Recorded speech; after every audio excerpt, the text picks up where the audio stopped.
असद कैसर साहब on a point of order. बिस्मिल्लाहिर्रहमानिर्रहीम। जनाब स्पीकर, शुक्रिया। सबसे पहले तो मैं आज जो हमारे चेयरमैन बैरिस्टर गौहर और अपोजिशन लीडर और दीगर MNAs के ख़िलाफ़ जो है ना इस्लामाबाद में दफ़ा 144 के नाम से जो पर्चे काटे गए हैं, तो मैं सिर्फ ये पूछना चाहता हूँ आपके तवज्जुह से हुकूमत से कि क्या इस मुल्क में बुनियादी इंसानी हुकूक मातल है? क्या इस वक्त इस मुल्क में जमहूरी इदारे काम कर रहे हैं या मार्शल लॉ है? अगर जलसी जुलूस आप नहीं कर सकते, आप अपनी नुक्ता नज़र नहीं पेश कर सकते, तो इसको आप क्या कहते हैं? मैं इसकी भरपूर मजम्मत करता हूँ कि जिस तरह इस्लामाबाद में या पंजाब में जितनी भी इलाकों में एक पुरअमन एहतजाज किया जा रहा था और उस पुरअमन एहतजाज की बुनियाद पे जो है ना पर्चे हुए हैं, तो मैं सिर्फ ये पूछना चाहता हूँ कि बताया जाए कि या तो आइन मातल है, बताया जाए कि मुल्क में कोई कानून नहीं, कोई आइन और कानून नहीं है, जंगल का कानून है, जिसके पास ताकत है वो इस मुल्क का सब कुछ करेगा। यानी मुझे अफसोस ये है कि जब तहरीक इंसाफ कोई जलसा करती है, जब कोई प्रोग्राम करती है, तो वहां दफा 144 लगाती है।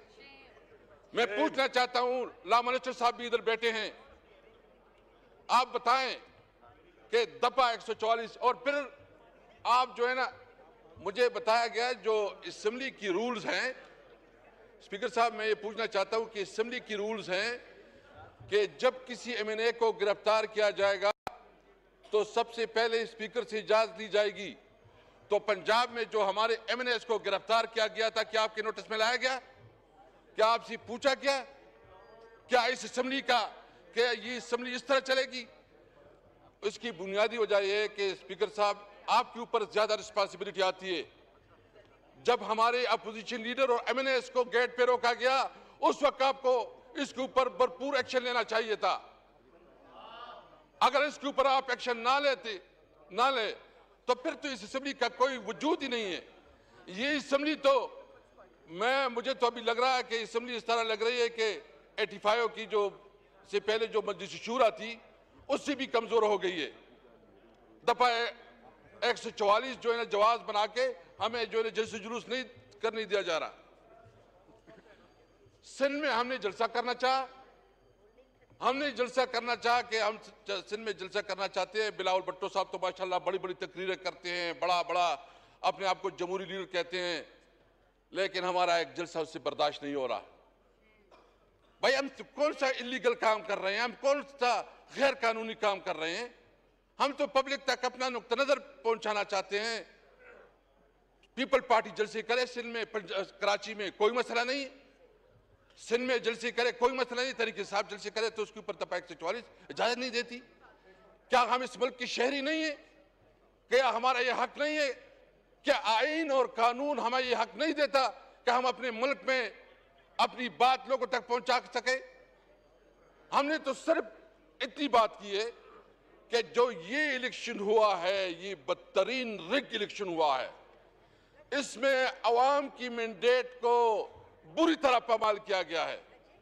जब इतनी बड़ी, और ये छोड़ें, मैं पूछना चाहता हूं कराची के जितने MNAs है उससे पूछे, अपने घर वालों से पूछे कि क्या ये MNAs है ये रिजेक्टेड लोग हैं पंजाब जो कराची से बैठे हैं, जो इस्लामाबाद से बैठे हैं, ज्यादातर वो लोग बैठे हैं जो कि रिजेक्टेड लोग हैं, इधर असेंबली में बैठे हैं, वो कहते हैं कि हम वहां बताए। आप इधर जो है ना हारे हुए लोग हिम्मत करे, ये जो उधर बैठे हैं, मैं पंजाब डिवीजन के पूछना चाहता हूँ, सारे आप जो है ना हारे हुए हैं, आप हारे हुए हैं और आप कहते हैं वसीम साहब आपकी बारी जब आएगी तब बात करना चाहिए।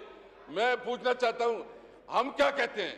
ये हमारा कानूनी और आईनी हक है, हम जलसी जुलूस कर रहे हैं। और मैं बताना चाहता हूँ, इंशाल्लाह हम कराची भी जाएंगे, हम लाहौर भी जाएंगे, पंजाब भी जाएंगे। रोको तो रोक सको तो रोको। देखिए ये मुल्क ने चलना है, कानून और आइन के मुताबिक चलना है। अगर आप कानून और आइन को जो है ना सबूताज करेंगे तो आपको इसकी इजाजत नहीं देंगे, हमें पता है।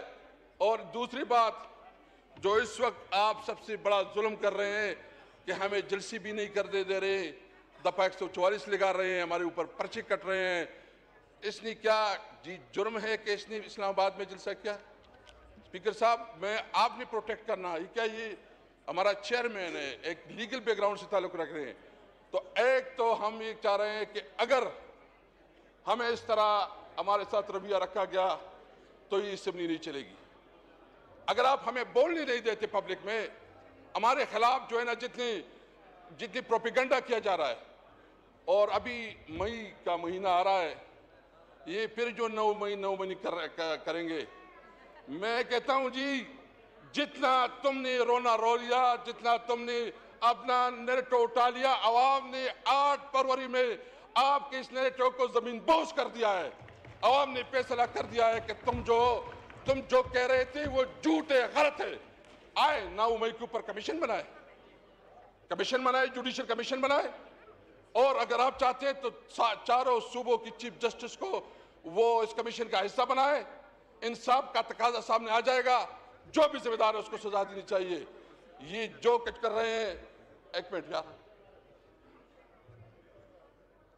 मैं इसलिए कह रहा हूं, ये कौन परेशान कर रहा है? मैं सिर्फ इतना कहना चाहता हूं कि मैं मुतालिबा करता हूं फिर से कि 9 मई के ऊपर जुडिशियल कमीशन बनाया जाए और जो भी रिस्पांसिबल हो उसके खिलाफ एक्शन लिया जाए। हम तो समझते हैं 9 मई मोहसिन नकवी और आईजी पंजाब का ड्रामा है।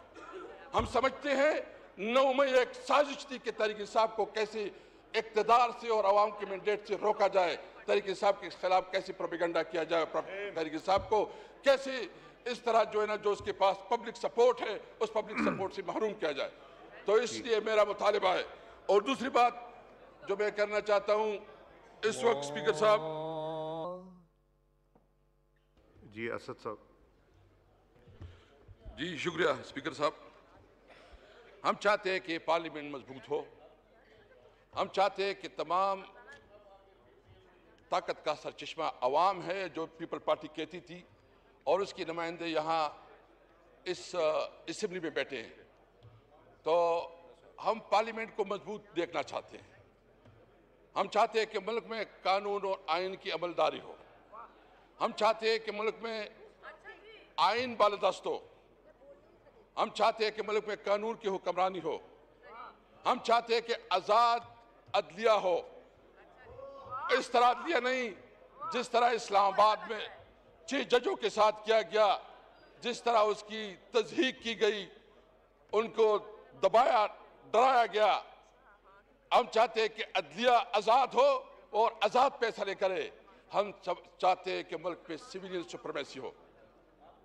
हम चाहते हैं कि मुल्क में सिविलियन सुप्रीमेसी हो और कानून अपना राह ले। मैं इस हवाले से अभी जो सब कुछ हो रहा है, मैं ये पूछना चाहता हूं कि क्या बुनियादी वजह है कि हमें जलसे करने नहीं दिया जा रहा। इसलिए आज मैं इस नुक्ते पे स्पीकर साहब में बहुत एहतराम करता हूं, क्योंकि मैं भी इस पोजीशन पे रहा हूं। मैं कोई डिस्ग्रेस या वो करना नहीं चाहता, लेकिन हमें जलसो जुलूस की इजाज़त किस कानून के तहत नहीं दी जा रही है? किस वजह से जो है ना, ये हमें दीवार से लगा रहे हैं? मैं बिल्कुल कैटेगरिकली, हम तो ये हाउस चलाना चाहते हैं। हमने फैसला किया कि हम बिल्कुल चलाना चाहते हैं, बावजूद कि हमारे बहुत सीरियस कंसर्न है। हम समझते हैं कि पार्लियामेंट 47 की पैदावार हुकूमत है। कभी जो है ना, इस वक्त 3 प्राइम मिनिस्टर है, एक शहबाज शरीफ साहब है, दूसरा भी नया बन गया माशाअल्लाह डिप्टी प्राइम मिनिस्टर, और एक जो है ना मोहसिन नकवी, जिसके पास सारे पावर्स हैं, असल ताकत का सरचश्मा उसी के पास है, और उधर जो है ना सारे फैसले वही कर रहे हैं। लेकिन इसके बावजूद हम चाह रहे हैं कि हाउस चले। लेकिन अगर आप हमें अपनी जमहूरी हुकूक नहीं करने देंगे तो मैं सब ये कहते हैं कि आपका ये हाउस नहीं चलेगा। वही करेंगे कि आप कम से कम यहाँ असेंबली में देखेंगे कि हमारे पास जो देखें आप हमारी दीवार से लगा रहे हैं, आप दीवार से लगा रहे हैं, तो फिर हम जो है ना कोई आपको नहीं करेंगे इंशाअल्लाह ताला। आखिर में इस वक्त स्पीकर साहब मैं ये भी कहूँगा कि इस वक्त पंजाब की जो हमारे काश्तकार है वो बहुत खासकर गंदम की काश्तकार वो बहुत परेशानी में मुब्तला है और उनकी कोई पुरसान हाल नहीं है। मेरी तजवीज़ ये होगी कि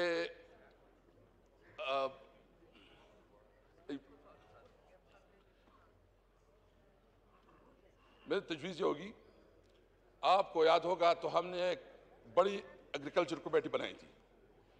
जब इस किस्म की फैसले होते थे तो हम इस हाउस को इत्तेमाद में लेते थे और इस हाउस का फैसला फिर हम बेचते थे और उसको आदर भी किया जाता था। इस वक्त गंदम का बहुत बड़ा क्राइसिस है, किसान परेशान है। मेरा मुतालिबा होगा कि एक दिन पूरा बल्कि एक दो दिन इसके ऊपर पूरा डिबेट के लिए मौका दिया जाए ताकि उसके ऊपर पूरा डिस्कशन हो।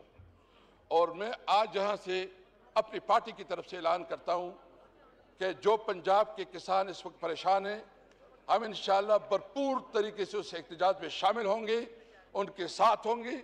मैं अपने तमाम MLA से रिक्वेस्ट करता हूँ कि इनके एहतजाज में बैठे, उनके पास जाएं, उनकी आवाज़ उठाएं और हम इंशाअल्लाह अपने काश्तकारों को जो गंदम के काश्तकार है उसको जो इंशाअल्लाह ताला अकेले नहीं छोड़ेंगे। शुक्रिया, थैंक यू।